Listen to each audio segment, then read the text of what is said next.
Beberapa tahun yang lalu, saya membaca sebuah artikel yang berbicara tentang satu kota yang paling beracun di Amerika. Ada satu kota di Amerika yang bernama Fallon, Nevada, disebut sebagai kota paling beracun di Amerika. Mengapa? Ini alasannya.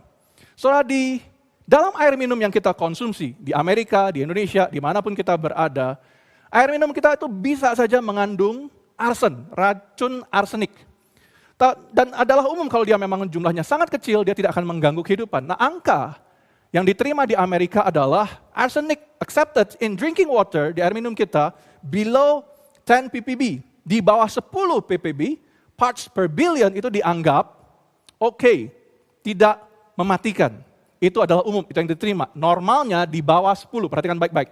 Namun di Fallon, di Nevada, di dalam banyak air minum, yang mereka olah, mereka konsumsi setiap hari, di banyak sumur mereka, ada beberapa sumur di dalam kota, itu nilainya angkanya adalah 700 ppb. Di beberapa tempat sangat ekstrim, di sumur-sumur di beberapa rumah penduduk, itu mencapai 2000 ppb. Bayangkan berapa kali lipat dari angka yang seharusnya. Maka tidak heran jika Fallon disebut sebagai kota paling beracun di Amerika. Yang menarik adalah demikian. Menariknya, orang Fallon sendiri merasa tidak masalah dengan situasi tersebut. Mereka kelihatannya tidak punya problem, mereka kelihatannya punya toleransi dan mereka merasa baik-baik saja.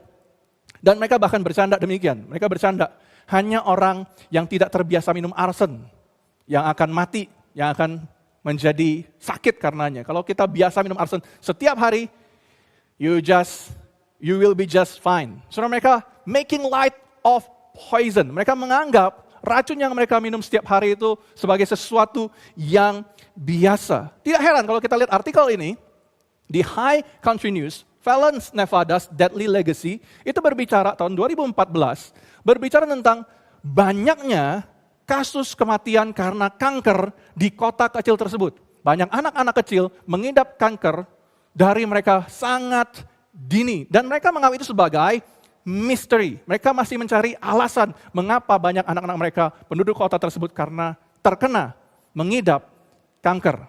Saudara, mereka bertanya-tanya dan mereka tidak pernah sadar bahwa mungkin saja itu terjadi karena apa? Karena arsen yang mereka minum setiap hari. Nah, saudara, di dalam kehidupan kita, saya ingin kita juga paham bahwa tanpa sadar, seperti arsen yang mereka minum setiap hari, seperti masyarakat Fallon menimbun racun dalam tubuh mereka, demikian juga banyak orang Kristen tidak sadar menyimpan racun yang merusak jiwa kita. Sebagaimana penduduk Fallon menganggap enteng racun yang mereka minum, ada banyak orang Kristen, ada banyak orang yang menyebut dirinya Kristen, namun tidak sadar berada dalam bahaya akibat pemahaman doktrin yang keliru dan berakibat fatal. Kita bisa tidak sadar bahwa kita memahami doktrin yang salah. Ada banyak orang yang mengaku Kristen sampai hari ini, nanti kita akan belajar bareng-bareng.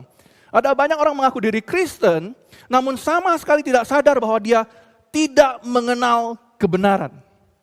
Dalam Injil Matius pasal yang ke-7, Tuhan Yesus berbicara tentang akhir zaman.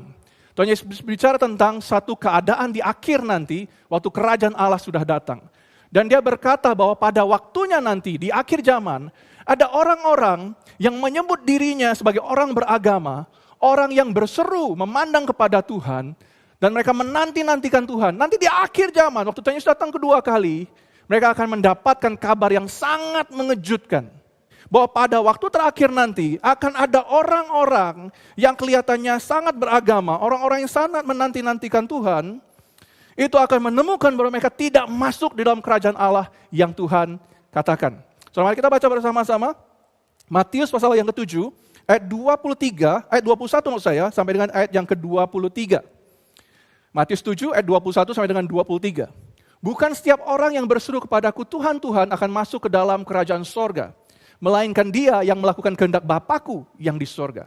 Pada hari terakhir, banyak orang akan berseru kepadaku, Tuhan, Tuhan, bukankah kami bernubuat demi namamu? Bukankah kami mengusir setan demi namamu? Dan mengadakan banyak mukjizat demi namamu juga? Ayat 27. Pada waktu itulah, aku akan berterus terang kepada mereka. Yesus akan berterus terang kepada mereka dan berkata, aku tidak pernah mengenal kamu. Enyahlah daripadaku, kamu sekalian pembuat kejahatan. Saudara tangkap maksudnya? Simpelnya, Tuhan berkata, di akhir zaman nanti akan ada orang percaya yang berpikir bahwa mereka punya kebenaran. Mereka pasti diselamatkan karena mereka percaya kepada Tuhan, karena mereka mungkin Kristen, karena mereka melakukan pelayanan, mereka memberi persembahan, tapi mereka ditolak karena mereka tidak mendapat bagian dalam kerajaan Allah. Karena apa? Karena Tuhan tidak mengenal mereka.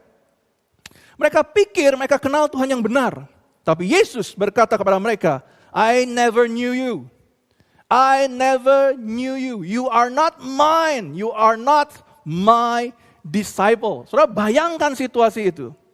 Betapa menyedihkannya, betapa sangat menghancurkan hati jika kita semua pergi ke gereja, beribadah, memberikan pelayanan kita. Tapi di akhir zaman nanti, waktu Yesus datang dan berkata, I don't know you.